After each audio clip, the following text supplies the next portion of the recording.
شروع اللہ کے بابرکت نام سے جو بڑا مہربان نہایت رحیم والا ہے۔ تو دوستو یہ ہے ناول زندہ لاش کا لاسٹ پارٹ۔ اس کا پہلا پارٹ دیکھنے کے لیے نیچے ڈسکرپشن میں لنک موجود ہے، ادھر سے آپ بآسانی دیکھ سکتے ہیں۔ تو چلتے ہیں کہانی کی طرف۔ اپنا موبائل جو اس نے چھپایا ہوا تھا نکالا اور ایک نمبر ڈائل کیا۔ امبر بھی چپکے سے اس کے پیچھے گئی اور چھپ کر دیکھنے لگی۔ رنگ بجتے ہی اس نے کٹ کر دیا۔ 1 منٹ بعد کال آئی تو عالیہ نے سلام کے بجائے ناراضی ظاہر کرتے ہوئے کہا، ناصر مجھے تم سے بات نہیں کرنی، تمہیں پتہ ہے آج 10 دن ہو گئے میں ہر روز کال کرتی ہوں، جب بھی کال کروں تو تمہارا نمبر بند جا رہا ہوتا ہے، تمہیں معلوم ہے میں کتنی پریشان تھی۔ تھوڑے توقف کے بعد عالیہ کا لہجہ اچانک تبدیل ہو گیا، یوں محسوس ہوا جیسے وہ ناصر کا جواب سن کر مطمئن تھی۔ ایک دوسرے کا حال احوال پوچھنے کے بعد عالیہ نے کہا کہ پہلے تم میرے نمبر پر لوڈ کرواؤ، بعد میں بات کرتے ہیں۔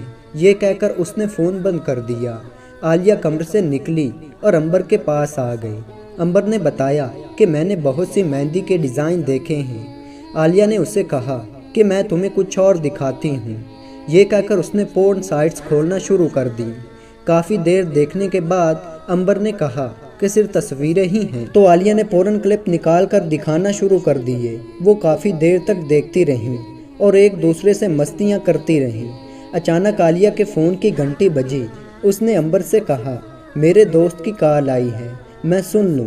عالیہ بات کرتے کرتے اپنے کمرے میں چلی گئی۔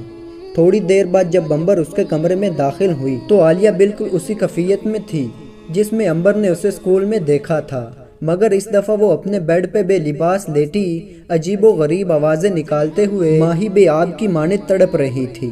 امبر خود اپنے جسم میں بھی ٹوٹ پھوٹ سی محسوس کر رہی تھی، اس لیے وہ بھی کپڑے اتار کر عالیہ کے ساتھ لپٹ گئی۔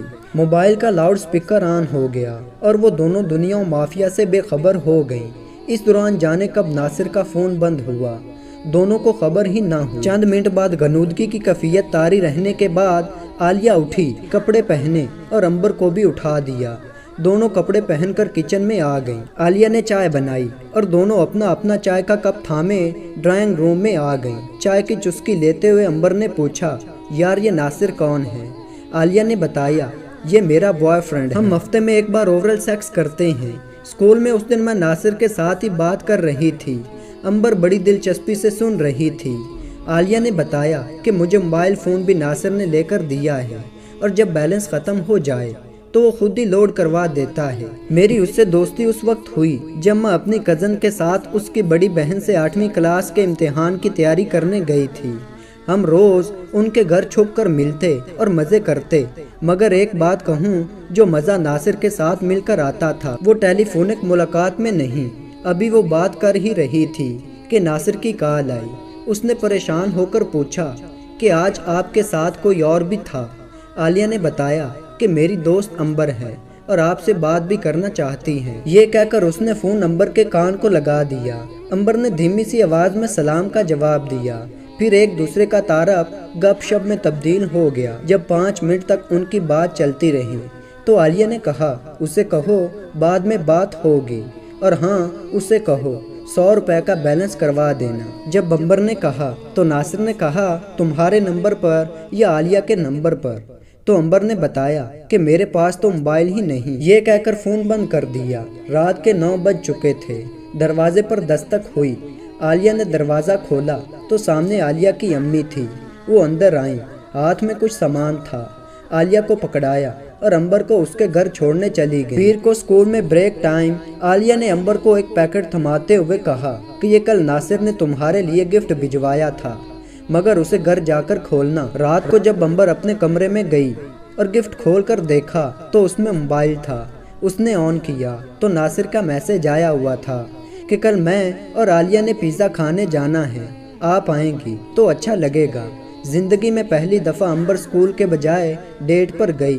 اسے عجیب تو لگ رہا تھا مگر اچھا بھی محسوس ہو رہا تھا۔ اس کے بعد ناصر اور امبر فون پر رات کو بات کرتے اور دن کو امبر اور عالیہ رات کو ہونے والی باتیں ڈسکس کرتی۔ ایک دن امبر اور ناصر نے ملنے کا پروگرام بنایا۔ عالیہ 3 دن سے گاؤں گئی ہوئی تھی، وین والے کو پہلے ہی چھٹی کا بتا چکی تھی۔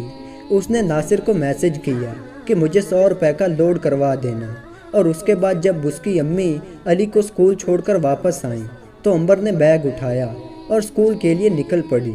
جو ہی بڑی سڑک پہنچی تو ناصر پہلے ہی وہاں گاڑی میں موجود تھا۔ گاڑی روانہ ہوئی۔ 20 منٹ کی ڈرائیو کے بعد گاڑی ایک گھر کے سامنے رکی۔ ناصر گاڑی سے اترا اور بڑا دروازہ کھول کر گاڑی اندر کھڑی کی، دروازہ بند کیا اور دونوں گھر میں داخل ہو گئے۔ بظاہر یوں لگ رہا تھا کہ گھر کئی روز سے بند تھا۔ ناصر نے بتایا کہ یہ گھر میرے انکل کا ہے، وہ آج کل فیملی کے ساتھ دبئی گئے ہیں۔ ناصر نے عنبر سے کہا کہ آج میں چاہتا ہوں کہ تمہیں خوش کروں اور جو کچھ ہم ٹیلی فون پر کرتے رہے وہ اب آمنے سامنے کریں۔ بس پھر دونوں مدہوش ہو گئے۔ اس طرح ملاقاتوں کے سلسلے جاری رہے۔ 1 مہینہ کی چھٹیوں پر گئی عالیہ جب واپس لوٹی تو عنبر سے ملنے اس کے گھر آئی۔ عنبر کی پریشانی اس سے دیکھی نہ گئی۔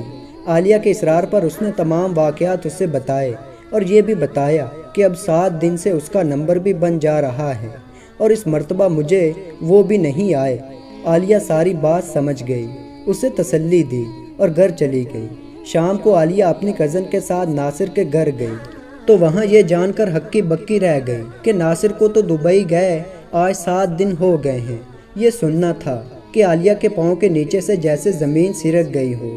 وہ سوچ رہی تھی کہ اگر وہ میرے سامنے ہو تو میں اس کو گولی مار دوں۔ کمینہ میری دوست کو ماں بنا کر اسے مشکل میں ڈال کر خود دبئی بھاگ گیا، مگر اب وہ کر بھی کیا سکتی تھی۔ اگلے دن جب اس نے عنبر کو بتایا تو وہ بھی حواس باختہ ہو گئی۔ شام کو عالیہ چائے پی رہی تھی کہ اس کی امی نے تقریباً چیختے ہوئے آواز دی، جلدی آؤ، عنبر نے خودکشی کر لی ہے۔ یہ سنتے ہی عالیہ کے طوطے اڑ گئے۔